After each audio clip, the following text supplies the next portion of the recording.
ಯಾವುದೇ ಗಾಳಿ ಸುದ್ದಿಗೆ ರೈಟ್.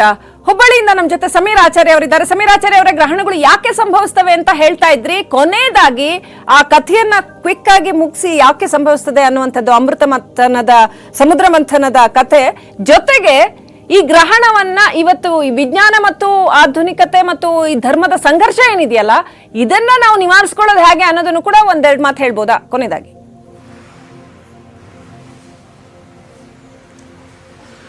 ಒಂದೇ ಒಂದು ಮಾತು ನಾನು ಹೇಳ್ತಾ ಇದ್ದೆ, ಅಂದರೆ ರಾಹುಕೇತುಗಳು ಆ ದೇವತೆಗಳ ಸಾಲಿನಲ್ಲಿ ಬಂದು ನಿಂತ್ಕೊಂಡ್ರು. ಸೂರ್ಯ ಮತ್ತು ಚಂದ್ರರಿಗೆ ಅಮೃತವನ್ನು ಉಣಬಣಿಸಿದ ನಂತರ ಪರಮಾತ್ಮನಿಗೆ, ಮೋಹಿನಿ ಅವತಾರದಲ್ಲಿರ್ತಕ್ಕಂಥ ಪರಮಾತ್ಮನಿಗೆ ಹೇಳಿದಂತೆ ಸೂರ್ಯ ಚಂದ್ರರಿಬ್ರು ಸೇರಿ ಏನು ಅಂತಂದ್ರೆ, ಇಲ್ಲ, ಈ ಪಕ್ಕದಲ್ಲಿ ಬಂದು ನಿಂತ್ಕೊಂಡವನು ಇವನು ಮಾರುವೇಷದೊಳಗಿದ್ದಾನೆ, ಇವನು ರಾಹುಕೇತು ಅನ್ನುವಂತಹ ದೈತ್ಯ ಅಂತ. ಆ ಕ್ಷಣದೊಳಗೆ ಒಂದು ಹನಿ ಅಮೃತ ಅವರ ಕೈಯಲ್ಲಿ ಬಿದ್ದಿತ್ತು.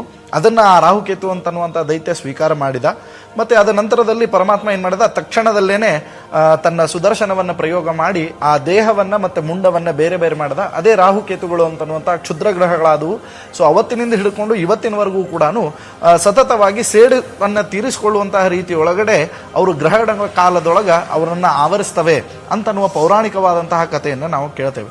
ಸೊ ಈ ರೀತಿಯಾಗಿ ಒಂದು ಪೌರಾಣಿಕ ಹಿನ್ನೆಲೆ ಇದೆ.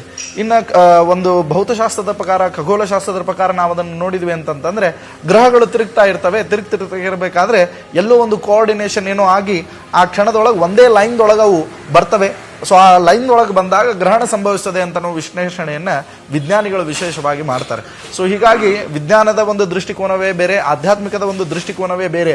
ಆದರೆ ಎರಡೂ ಕೂಡ ಇರುವಂತದ್ದು ಯಾಕೆ ಅಂತಂದ್ರೆ, ಮನುಷ್ಯನಿಗೆ ಎಚ್ಚರಿಕೆಯನ್ನ ನೀಡುವುದಕ್ಕೋಸ್ಕರವಾಗಿ. ಏನು ಅಂತಂತಂದ್ರೆ, ನಾಳೆ ದಿವಸ ಎರಡೂ ಕೂಡ ಹೇಳ್ಕೊಡ್ತೇವೆ, ವಿಜ್ಞಾನನೂ ಹೇಳ್ಕೊಡ್ತದೆ ಮತ್ತೆ ಆಧ್ಯಾತ್ಮಿಕತೆನೂ ಹೇಳ್ಕೊಡ್ತದೆ. ಏನು ಅಂತಂದ್ರೆ, ನಾಳಿನ ದಿವಸ ನೀನು ಎರಡೂ ಕೂಡ ನೀನು ಸ್ವತಂತ್ರನಲ್ಲ, ನಿನ್ನ ಕಡೆಯಿಂದ ಯಾವುದೂ ಕೂಡ ಸಾಧ್ಯ ಇಲ್ಲ. ನಾನು ಈ ಗ್ರಹಣವನ್ನು ನೋಡಬಹುದು ಅಷ್ಟೇ ಹೊರತು ಗ್ರಹಣವನ್ನು ತಡೆಯುವಂತಹ ಶಕ್ತಿ ವಿಜ್ಞಾನಕ್ಕೆ ಇಲ್ಲ. ಗ್ರಹಣವನ್ನ ನಾನು ವಿಶ್ಲೇಷಿಸಬಹುದೇ ಹೊರತು ಈ ಕಾರಣಕ್ಕೆ ಆಗ್ಬೋದು, ಹಿಂಗಾಗ್ಬೋದು ಅಂತ ನಾನು ಹೇಳ್ಬೋದು ಅಷ್ಟೇ ಹೊರತು ಅದನ್ನ ನಾನು ತಡೆದು ಅಥವಾ ಅದನ್ನ ಏನೋ ಒಂದು ನಾನು ಚೇಂಜ್ ಮಾಡ್ತೇನೆ ಅಂತನ್ನುವಂತಹ ಒಂದು ಸ್ವಾತಂತ್ರ್ಯ ನನ್ನಲ್ಲಿಲ್ಲ. ಹಾಗಿದ್ರೆ ಸ್ವಾತಂತ್ರ್ಯ ಎಲ್ಲಿದೆ? ಸ್ವಾತಂತ್ರ್ಯ ಮನುಷ್ಯನಿಗೆ ಇಲ್ಲ. ಸೊ ಅದಕ್ಕೆ ಆ ಸ್ವಾತಂತ್ರ್ಯ ನಿನಗಿಲ್ಲ ಅಂತನ್ನೋದು ಮೇಲಿಂದ ಮೇಲೆ ಮನುಷ್ಯನಿಗೆ ಗೋಚರ ಆಗ್ಲಿ, ಅವನ ತಲೆಗೆ ಬರಲಿ ಅಂತನ್ನುವುದಕ್ಕೋಸ್ಕರವಾಗಿ ಈ ಗ್ರಹಣ ಕಾಲದಲ್ಲಿ ವಿಶೇಷವಾಗಿ ಪ್ರತಿಯೊಂದಕ್ಕೂ ಒಂದೊಂದು ನಿಯಮ ಇದೆ. ಸೊ ಅದಕ್ಕೆ ನೀವು ನೋಡ್ತೀರಿ, ಏನು ಅಂತಂದ್ರೆ ಹೆಲ್ಮೆಟ್ ಹಾಕೊಂಡು ಅಡ್ಡಾಡಬೇಕು ಅಂತ ಹೇಳ್ತಾರೆ. ಎಷ್ಟೋ ಜನ ನಾನು ಹಾಕೊಳ್ಳೋದಿಲ್ಲ, ನಾನು ಹಾಕೊಳ್ಳಾರ್ದೆ ಹೋಗಿ ತೋರಿಸ್ಲೇನು ಅಂತ ಕೇಳಿದ್ರೆ, ಹೋಗಿ ಅಡ್ಡಾಡು, ನಿನ್ಗೆ ಯಾರು ಬೇಡ, ನಿನ್ನ ಹಣೆ ಬಾರಿ ಕೆಟ್ಟಿತ್ತು ಅಂತಂದ್ರೆ ಬೀಳ್ತಿದ್ದಿ, ತಲೆ ಹೊಡ್ಕೊಳ್ತಿದ್ದಿ. ಆಗಳ ಒಬ್ರು ಕೇಳಿದ್ರು, ನಾ ತಿನ್ ತೋರಿಸ್ಲೇನು ಅಂತ ಕೇಳಿದ್ರು. ನಾ ತಿನ್ ತೋರಿಸ್ರಿ, ನಿಮ್ಗೆ ಯಾರು ಬೇಡ ಅಂದಾರ.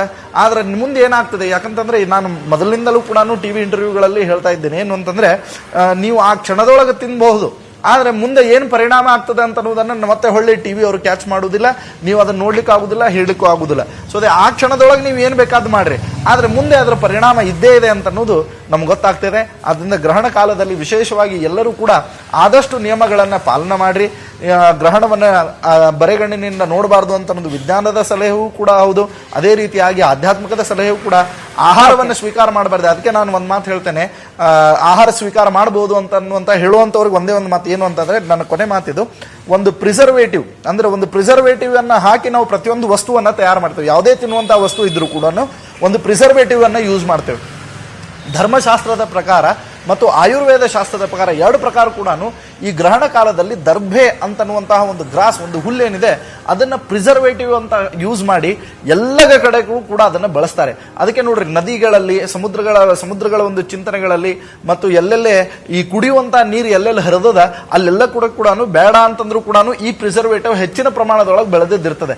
ಸೊ ಅದಕ್ಕೆ ಪ್ರಿಸರ್ವೇಟಿವ್ ಇಟ್ಟುಕೊಂಡೇನೆ ನಾವು ಎಲ್ಲವನ್ನ, ಆಹಾರವನ್ನಾಗ್ಲಿ ಮತ್ತೊಂದಾಗ್ಲಿ ಮುಗ್ದೊಂದಾಗ್ಲಿ ನಾವು ಸ್ವೀಕರಿಸಬೇಕು ಅಂತ ಅನ್ನೋದು. ಹೆಂಗ ನಾವು ಫಿಲ್ಟರ್ ವಾಟರ್ ಅನ್ನೇ ಯೂಸ್ ಮಾಡ್ತೇವೆ ಕುಡಿಲಿಕ್ಕೆ ಹೆಚ್ಚಾಗಿ.